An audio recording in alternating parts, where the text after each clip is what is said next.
A small town, a boy with holes in his shoes, a truth that no one in Caldwell Falls was ready to hear. Before we begin, if stories like this keep you watching until the very end, take a second to subscribe and drop a comment telling me where you're watching from tonight. It helps this channel more than you know, and it lets me know you're still here with me. Now let's begin. Marcus Webb was 11 years old the first time he understood what poor really meant. It wasn't the hunger, though there was plenty of that. It wasn't the cold nights in a house with a furnace that worked maybe half the time. It was the laughter, the specific, cutting laughter of children who had never once wondered where their next meal was coming from. He stood at the front of his 6th grade classroom in Caldwell Falls, Ohio, holding a paper map he'd drawn for a geography project, when Derek Ashford pointed at his shoes and announced to the entire room that Marcus Webb's family was too broke to afford laces. The shoes weren't even his. They belonged to his older cousin, 2 sizes too big, stuffed with newspaper at the toes to keep them on his feet. Marcus said nothing. He simply finished his presentation and sat down, his ears burning, his chest tight with a shame he would carry for the next 20 years. His mother, Linda Webb, cleaned houses 6 days a week. His father had left when Marcus was 4, and nobody in town spoke of him much after that. There was no extra money for school trips, for new clothes, for the small things other kids took for granted. Marcus learned early that dignity was something you built yourself, brick by brick, because nobody was going to hand it to you. What Marcus lacked in money, he made up for in his hands. By 13, he was the kid neighbors called when a lawnmower wouldn't start or a bicycle chain kept slipping. He had a way of looking at broken machines that felt almost like conversation. He'd take something apart, lay every piece out in order on a towel, and somehow understand exactly what it needed before he put it back together. His mother encouraged this. She'd come home from 12-hour shifts and find him in the garage, hands black with grease, completely lost in whatever engine he was studying. She never once told him to stop.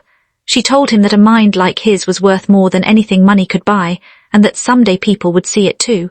Marcus didn't believe her, not yet. At school, the only thing people saw was the boy in second-hand clothes who didn't go on the ski trips, who packed the same peanut butter sandwich every day, who Derek Ashford and his circle had decided was an easy target. The mockery never stopped. It just changed shape as the years went on. By 16, Marcus had grown taller, quieter, more guarded. He worked nights at Pruitt's Auto Repair, sweeping floors and handing tools to mechanics twice his age, soaking up everything he could about engines, hydraulics and electrical systems. He had no time for sports, no money for a Letterman jacket, no patience left for people who measured worth by what was in your driveway. Derek Ashford's family owned half the commercial property in Caldwell Falls. His father ran Ashford Manufacturing, the largest employer in town, and Derek wore that fact like armor. He drove a truck his parents bought him, wore clothes with labels Marcus had never even heard of, and made it his particular hobby to remind Marcus, loudly and often, exactly where he stood in the social order of their school. One afternoon outside the gymnasium, in front of a crowd of classmates, Derek tossed a crumpled dollar bill at Marcus's feet and told him to buy himself something that fit. The room laughed. Marcus picked up the bill, folded it carefully, and put it in his pocket without a word. He'd learned that silence was the only weapon poverty hadn't taken from him. That night, alone in the garage, he made himself a promise. Whatever it took, he would never again let anyone look at him the way that crowd had looked at him today. Never again let anyone look at me the way that crowd had looked at me today. Marcus graduated and left town within a week. He'd been accepted into a community college engineering program 2 states away, paid for through scholarships, grants, and a work-study job that had him fixing campus vehicles between classes. For the first time in his life, nobody knew his last name or his shoe size or how many hours his mother worked. He was simply a student with sharp instincts and an unusual talent for solving mechanical problems other people gave up on. He transferred into a 4-year mechanical engineering program 2 years later, graduating with honors despite working nearly full-time the entire way through. His professors noticed him. One in particular, a retired industrial engineer named Walter Singh, took Marcus under his wing and introduced him to a concept that would change the direction of his entire life: low-cost agricultural irrigation technology, designed specifically for farms that couldn't afford the expensive systems large corporations sold. Marcus spent the next several years working for a manufacturing firm in Columbus, learning the business side of engineering while quietly designing something of his own on nights and weekends. He called it the Webb drip system, a stripped-down, solar-powered irrigation unit that could be built for a fraction of the cost of anything on the market, without sacrificing the reliability that struggling farms desperately needed. For 3 years, Marcus pitched his irrigation system to investors, agricultural suppliers, and manufacturing partners. For 3 years, almost everyone said no. They told him the margins were too thin, the market too small, the idea too modest to be worth their time. He kept a folder of rejection letters in his desk drawer, a habit his mother had taught him years earlier, back when she kept a similar folder of her own. He nearly quit twice. The second time, he sat in his small apartment with an eviction notice on the counter and seriously considered selling the patent rights for whatever he could get, just to make rent. Instead, he called his old professor, Walter Singh, who reminded him of something he'd said in class years before. The best inventions usually look unimpressive right up until the moment everyone realizes they can't live without them. Marcus held on. He took a job consulting nights and weekends just to fund prototype testing, and slowly, quietly, word began to spread among small farming cooperatives desperate for an alternative to systems they could never afford. One cooperative in rural Indiana placed an order for 40 units, then 90, then 300. By the time Marcus turned 30, the Webb drip system was being used across 6 states, and the company he'd built from a garage workbench was generating more revenue in a month than Ashford Manufacturing made in a year. Marcus hadn't been back to Caldwell Falls in nearly 12 years. His mother had moved into a small house he'd bought her 2 towns over, and there had been little reason to return to the place that held so much of his old shame. That changed on a Tuesday afternoon when his mother called, her voice tight with worry, to tell him that Ashford Manufacturing was closing. The plant that had employed nearly a third of Caldwell Falls for 2 generations was shutting its doors.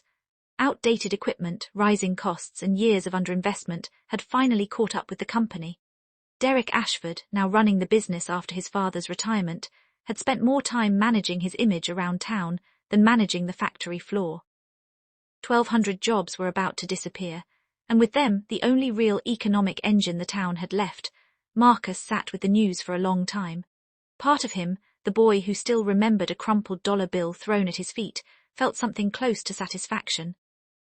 But a larger part of him thought about his mother's neighbors, the teachers who had quietly slipped him extra lunch tickets, the people in that town who had nothing to do with Derek Ashford's cruelty and everything to lose if those jobs vanished. He booked a flight home that same night. The town hadn't changed much. The same hardware store, the same diner with the cracked sign, the same quiet streets that had once felt enormous to a boy with no money and even less standing. What had changed was the mood. There was a heaviness in Caldwell Falls now, the particular kind of fear that settles over a place when its entire economy depends on a single failing company. Marcus walked into the diner and ordered coffee from a waitress who had no idea who he was. 2 booths away, he overheard a conversation between 2 men he vaguely recognized from high school, discussing the layoffs, the mortgages they couldn't pay, the children they didn't know how to explain this to. One of them mentioned Derek Ashford by name, his voice low with something between anger and grief. Marcus left a generous tip and walked the 3 blocks to Ashford Manufacturing. The building looked smaller than he remembered, the parking lot half empty in the middle of a workday. He stood outside for a long moment, considering whether to walk in at all. Then he opened the door. Derek Ashford looked up from behind a desk that seemed too large for the worried man sitting at it. It took him a moment to place the face in front of him, and when recognition finally landed, something flickered across his expression that Marcus hadn't expected. Not arrogance. Not the old superiority, something closer to exhaustion. Marcus Webb, Derek said quietly. I heard you'd done well for yourself. Marcus sat down without being invited. He explained in plain terms what he'd built since leaving Caldwell Falls, the irrigation company, the manufacturing partnerships, the capital he now had access to. He told Derek he wasn't there for sympathy or for old scores. He was there because 1,200 families in this town were about to lose everything, and he had spent enough of his own childhood watching his mother fight to keep their lights on to know exactly what that felt like. Derek didn't say anything for a long moment. Then he asked the only question that mattered. What would it take to save the plant? Marcus laid out a plan that would require Derek to give up nearly everything he thought defined him. If you've made it this far, you already know this isn't really a story about money. It's about what people do with what they have left when everything else is gone. Hit subscribe if you want to see how this ends, and let me know in the comments who in your life taught you that resilience. Marcus's plan was straightforward and brutal in its honesty.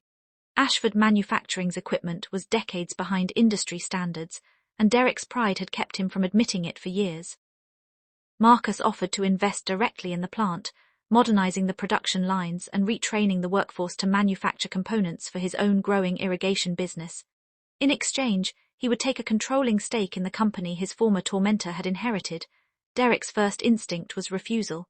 Even facing collapse, the idea of handing control to Marcus Webb, the boy he'd spent years humiliating, struck something deep and uncomfortable in him. But pride had already cost him almost everything. His father's legacy, his employees' trust, the respect of a town that once treated the Ashford name like royalty. Marcus gave him 1 week to decide, then drove to his mother's house and stayed there in silence, half-hoping Derek would say no, just so he could walk away with his conscience clear and his old wounds finally closed. But every night, he kept thinking about the men in that diner booth, the fear in their voices, the children who had no idea their town's future was being decided in a conversation between two men who had once stood on opposite sides of an impossible divide. On the 6th day, Derek called and said yes. The transformation didn't happen overnight. Marcus moved back to Caldwell Falls temporarily, overseeing the modernization of the plant himself, walking the factory floor in work boots instead of a suit, talking directly to the machinists and line workers whose jobs had been hanging by a thread for months. Many of them remembered him. A few had even been in that gymnasium crowd all those years ago, laughing along when Derek threw that crumpled dollar bill at his feet. Marcus never brought it up. He didn't need to. What mattered now was getting new equipment installed, retraining workers for precision manufacturing, and securing the contracts that would keep paychecks coming for years, not just months. Within 4 months, the plant had stabilized. Within 8, it was operating at full capacity again, now producing components for the same irrigation systems that had once been laughed out of 100 investor meetings. The people of Caldwell Falls began to understand, slowly, what had actually happened. The factory that defined their town hadn't been saved by the Ashford name. It had been saved by the boy that name had once helped humiliate. Word spread through church groups, through the diner, through the same hallways where Marcus had once eaten lunch alone. Nobody laughed at him anymore. 6 months after the plant reopened at full strength, the town council organized a community meeting to formally recognize what Marcus had done. He hadn't wanted the attention. He'd spent 2 decades building a life far away from people who once made him feel small, and the idea of standing in front of them now, accepting praise, felt strange in a way he couldn't quite explain. His mother convinced him to go. She told him that closure wasn't something you got by avoiding a place. It was something you got by walking back into it and standing tall in front of the people who once made you feel like you didn't belong. The gymnasium was packed that night, the same gymnasium where Derek had once humiliated him in front of the entire school. Marcus stood at the podium and looked out at faces he hadn't seen in 20 years, teachers who remembered him. Classmates who had grown up, had families of their own now, and worked jobs that existed because of decisions he'd made in a quiet office 1,000 miles away. He didn't talk about revenge. He talked about his mother, about the value of stubborn hands and quiet Now effort, I know poverty about how teaches you poverty things. teaches you things wealth never can. Wealth if you never let it. can. If you let Derek it. Ashford sat in the front row that night, no longer running the company that bore his family's name, now working alongside Marcus as an operations partner, a role that required him to actually understand the plant floor for the first time in his life. It was humbling in ways he never expected, and humbling in ways he eventually came to be grateful for. After the meeting, Derek approached Marcus quietly, away from the crowd still lingering near the podium. He told Marcus I had spent years assuming that confidence and cruelty were the same thing, that making someone else feel small somehow made him feel larger. It had taken losing nearly everything to understand how wrong he'd been. Marcus listened without interrupting.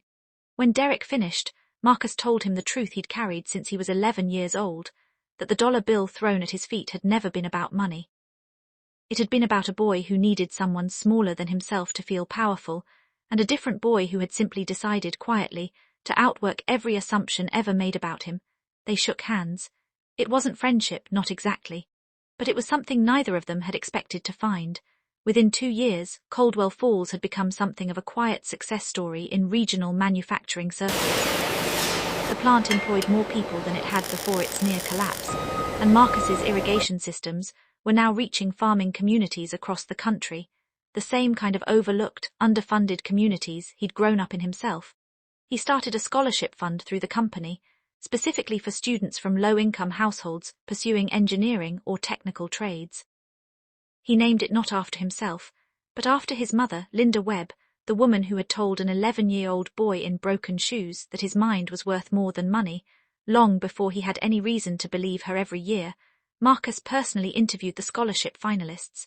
He never asked about their grades first. He asked about the things they fixed at home, the problems they solved without anyone teaching them how, the quiet stubbornness that poverty so often forces into a person whether they want it or not. He recognized it instantly, every single time, because he had lived it himself. The boy who once stood silent while a classroom laughed had become the reason an entire town's children now had a future worth staying for. Marcus Webb never set out to prove anyone wrong. That was the part people misunderstood most about his story, the part reporters always seemed to miss when they wrote about Caldwell Falls and its unlikely revival. He hadn't built a company to humiliate Derek Ashford.